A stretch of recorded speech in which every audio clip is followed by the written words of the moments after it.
class. So today in this video, we are going to be talking about the whole book approach. Now with the whole book approach, we're not just going to be reading the story.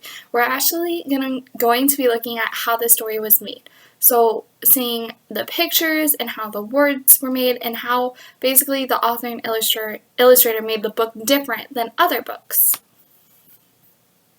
So for our first book today, we're going to look at Pig the Slob. And as you can see, Pig the Slob book is really long rather than tall.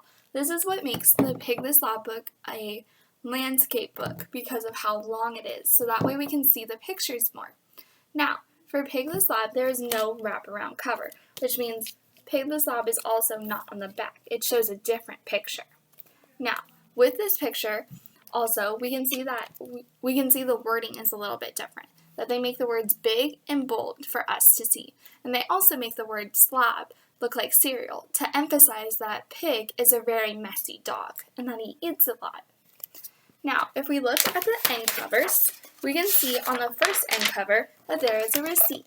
Now, this also emphasizes of how Pig loves to eat and that this receipt is more for Pig than his owner. Also, with this book, since it's portrait, some of the pictures might be on 2 pages because the author wants us to see both pictures really, really wide.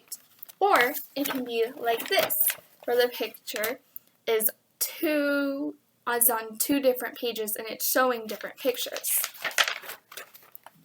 Then, on here, we can see that it's one big picture because the author wants us to see of how big this picture is and to see what a mess Pig has made. Now, here's also another good example of it. How Pig goes through the floor and these people are screaming. So it wants to show you that this is a very, very big mess and that it can't take up just one page. Also with this page, you can see how the words are very, very big because they want to emphasize of how big of a mess he's about to make. Then, on the next end papers, we can just see the wall. We can just see that these kind of remind you of a wall, like you'd see at your house or something like that. And then, like I said, that this is not wraparound, so this is what the other dog was trying to do to Pig the Slob. Okay. Our next book is called Pete the Cat, and this book is a portrait book because it is taller rather than it is wider. Now, the author does this and illustrator does this so that way we can see Pete the Cat holding up his Christmas presents and being like Santa Claus. Now, for the end covers, we see something a little different. We see Pete the Cat on a reindeer like you would in Christmas. Now, for Pete the Cat, we can see that he is much, much taller than you would see with Pig the Slob. Also, there is some differences. The words are a little bit smaller and they're a little bit more colorful. Like you see this T is red.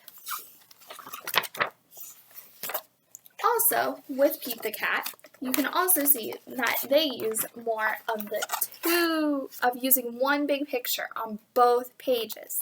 This can be seen also on the next page, where we can see Pete the Cat going from a tropical area to the North Pole.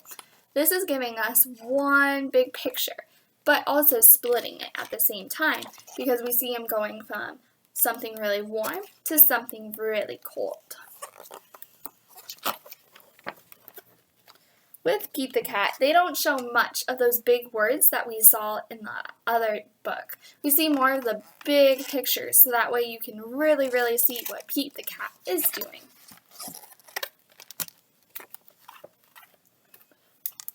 Now, here we see some more words, but this time these words are a little bit bigger, and they're a different color. This is so we can see those words and know that they are really important.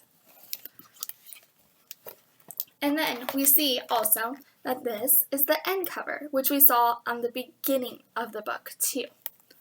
Now, with this book, it is also not a wraparound because Pete the Cat is doing something different around here too. Also, it tells you what Pete the Cat did in the book on the back, so that way you can see what he's going to do in the book beforehand. Now that I've shown you both books, we can look at the similarities and differences. As we can see that they're very different. Like I said before, Pete the cat is taller, while Pig the slob is wider. This is so we can see how different the pages are and to also tell the story a little bit differently. We see Pete the cat more to show more of what he's doing for Santa and how he's going to deliver presents. And then for Pig the slob, we can see how more messy he is, and the words also show it because they're very big and they want to emphasize of how much of a mess he's making. While these words are just a little bit bigger, but they also want to emphasize more and show you what Pete the cat is doing is more important too. Now, with these books, you can also read them at different tones and at different levels. That's also why the authors make those words very different. Now, I hope you enjoyed my video, and I hope you get to look at these books sometimes and look at the similarities and the differences of them. Thank you.